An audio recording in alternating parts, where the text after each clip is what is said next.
Okay, so let me try to teach you how to explain this model of the mind. So this is a map. It's not the actual brain, but it's more of a overview of a few of the faculties that your mind consists of.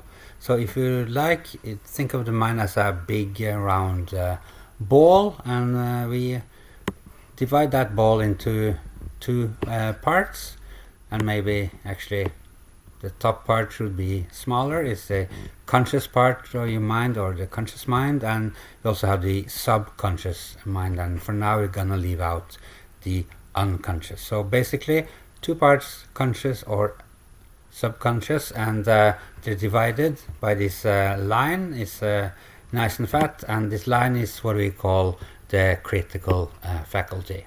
All right, so in your conscious mind you store the stuff that you control and that you're aware that you're controlling. For instance, you can choose to have a focus on the screen right now instead of maybe music or your phone, perhaps. That's a conscious faculty. You also have, for instance, your willpower. Some people call that executive function. It's a way for you to decide what to do, and in order to do that you're quite well helped by your ability for logical thinking, which is of course a conscious process. You have also short time memory. For instance, what was my name, and what's this video training about. And below our line we have things that of course your brain controls them, but you're not really aware that you do. And let's put up emotions there first. And you also have a huge and very cool part. That's the autonomous nervous system, or ANS, which means your bowels, your heart needs to beat, and you produce saliva, and any wounds will heal, and millions of things, and it's really cool, and they all work even when you're asleep. You also have something very useful. That's habits or patterns, which allows you to do stuff without focusing on them after you have trained for quite a bit. And last but not least, you have the long-term memory. Everything that happens to you is stored, at least from the age 3.5 years and forward, something like that. But really you don't have access.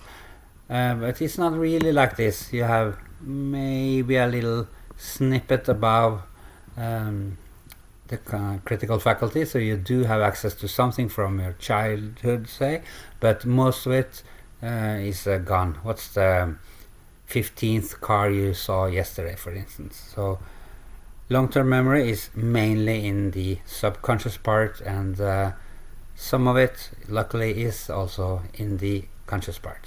So if we try to take this model and expand on it a bit, and try to explain what is hypnosis. And the boring definition of hypnosis is a temporary weakening of this critical faculty. So this critical faculty means basically that you're able to discern what's right and not. So let's change it a bit to maybe a little bit flimsier. No, sorry, that didn't do at all. This one, like this. All right, so now you can see the critical faculty is flimsy. So when does this occur? Well, this occurs all the time when you're a little child and you believe everything, magic and Santa Claus, and yeah, you know.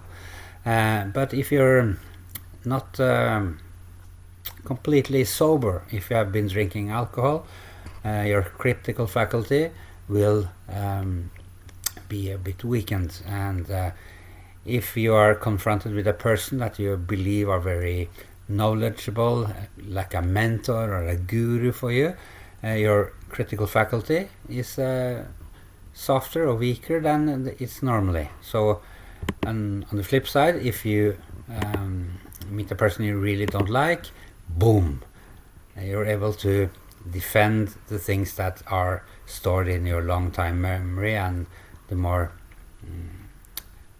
basic part of your mind. If you you can think about it as them. So how does this work? For instance, when you were like 20, 22 years old, maybe your father took you on his lap and said, look, it's really time, you need to learn how to tie your shoelaces, right? So maybe he put you on his lap and he showed you. He said, look here. And he tied his shoelace and you really focused your attention. You mean? Really focused it. And you tried to understand, okay, so if I make this loop and I tighten it, it won't fall off. Okay, so you use your logical thinking and you try to remember what did daddy do when he made this knot, and you use your willpower to try to do it again and again until maybe like a couple of hundred times or even faster. If you're smart, you manage to do it. And after you have done it successfully a few times, normally we like to say the magic number is 20 times. If you do the repetition 20 times, it will be converted into a habit or a pattern. So the result is that you're able to chew chewing gum or listen to music or talk to a person while you're tying your shoelaces. So then it's from short time memory into a habit or pattern. And this is very useful because you don't need to learn how to tie your shoelaces every day, which would be quite limiting. So what's the use of weakening this critical faculty? Well, one way to look at it is that the number of repetitions you need to go from the conscious to the subconscious is drastically reduced. So if you should think an average number, I think you should expect maybe 6 times repetitions before something is established as a pattern or habit, as opposed to maybe around 20. So about 3 times as fast. For instance, if you want to write a new pattern or overwrite an existing pattern, and that's very useful. Also, luckily, when we're grown up, we have this critical faculty, and that defends stuff. So if you have, if you see a strawberry, depending on your background, maybe you have very positive connotations to that, and it'll make you happy and or hungry. So that's a useful thing because you don't need to find out what strawberries are to you every time. So once it's here in the subconscious mind, and one person asks you, do you want a strawberry? Automatically, you know, wow, that evokes good feelings. I feel good about it. And you say, yes, please. So it would be really bad if someone told you, you know, strawberries are bad, they taste like shit. And you just believed it without questioning. And that's a critical faculty. It defends, it's like a filter or a protection around your subconscious mind and prevents it from being overwritten, basically, from any new input. So it's very useful. It allows you to have a set personality. People around you know what you like and what you don't like, for instance, every day. But it's bad when it comes to what is partly my job, helping people to evoke new emotions. For instance, lower fear, maybe be better at public speaking, or losing their fear of heights and all those stuff. That's patterns or emotions. And also, if you want to do it yourself, if you have tried to do a change, most of your experience is very hard because your critical faculty will defend your existing habits, and it's really hard to change them.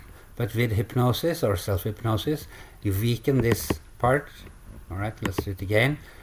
So we're weakening this part, the critical faculty, and that allows us to influence the faculties that are in your subconscious mind. So I hope this will make it easier to understand, and I will include a map a lot like this as a PDF in the bonus section that you can download and explain to a person if you want to hypnotize them, because it's really important that they understand what hypnosis is and how it works in order for them to be able to do it easily.